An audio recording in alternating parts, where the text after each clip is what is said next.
गुर्जर प्रतिहारों की उत्पत्ति। गुर्जर प्रतिहार वंश इसलिए कहा गया है क्योंकि ये गुर्जरों की ही एक शाखा थी, जिनकी उत्पत्ति गुजरात और दक्षिण पश्चिम राजस्थान में हुई थी। गुर्जरों की उत्पत्ति कहाँ हुई थी? गुजरात और दक्षिण पश्चिम राजस्थान में हुई थी। इस वंश का प्रथम संस्थापक नागभट्ट प्रथम था। इस वंश का प्रथम संस्थापक कौन था? नागभट्ट प्रथम था। प्रतिहार वंश का शासनकाल 8वीं से 11वीं शताब्दी के प्रारंभ तक माना जाता है।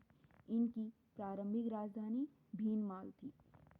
इसके बाद इन्होंने कन्नौज को अपनी राजधानी बनाया। प्रथम राजधानी कहाँ थी? भीनमाल थी। उसके बाद इन्होंने अपनी राजधानी को बदलकर कहाँ बना लिया था? कन्नौज को अपनी राजधानी बना लिया था। ग्वालियर अभिलेख में गुर्जर प्रतिहारों को लक्ष्मण वंश का बताया गया है। अरब यात्रियों के अनुसार इस वंश के शासकों के पास सर्वश्रेष्ठ घुड़सवार सेना थी।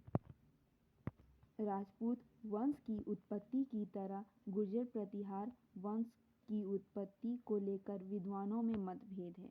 कुछ प्रतिहारों को राजपूत की तरह विदेशी मानते हैं, जबकि अधिकतर विद्वानों का यह मानना है कि गुर्जर प्रतिहार भारतीय थे।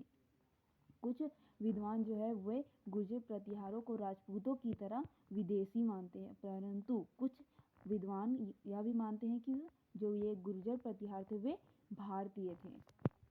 अब देखते हैं विदेशी उत्पत्ति। राजपूतों की विदेशी उत्पत्ति के समर्थक विद्वानों ने गुर्जर प्रतिहारों को खजर नामक जाति की संतान बताया है, जो 6ठी शताब्दी ईस्वी के आसपास हूनों के साथ भारत में आई थी।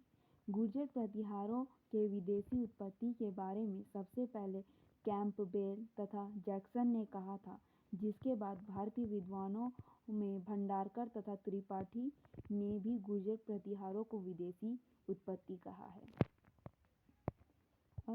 अब देखते हैं भारतीय उत्पत्ति। सीवी वेद, जी.एस. ओझा, दशरथ शर्मा जैसे अनेक विद्वानों ने गुर्जर प्रतिहारों को भारतीय मानते हैं। वे लोग गुर्जर का अर्थ देश का प्रतिहार शासक मानते हैं। भारत के इतिहास में विदेशियों को कुछ न कुछ नाम दिया गया है, जैसे कि हूनों को मलेच्छ कहा गया है। हेनसांग के अनुसार हेनसांग ने गुर्जर नरेश को क्षत्रिय बताया है। यह माना जाता है कि राजपूतों की उत्पत्ति अग्निकुंड से हुई है, जिसकी जानकारी हमें चंद बरदाई के ग्रंथ पृथ्वीराज रासो से मिलती है। विदेशी उत्पत्ति के समर्थक विद्वानों ने गुर्जर प्रतिहारों को खजर नामक जाति की संतान बताया है, लेकिन पृथ्वीराज रासो में इनके बारे में कोई जानकारी नहीं मिलती है। गुर्जर प्रतिहारों का मूल निवास स्थान निश्चित रूप से पता नहीं है। गुर्जर प्रतिहारों का मूल निवास स्थान जो था वो निश्चित रूप से पता नहीं है। ठीक है। स्मिथ और हेनसांग के अनुसार उनका स्थान आबू पर्वत है के उत्तर पश्चिम में स्थित भीनमाल मानते हैं। कुछ अन्य विद्वानों के अनुसार उनका मूल निवास स्थान उज्जैन में था।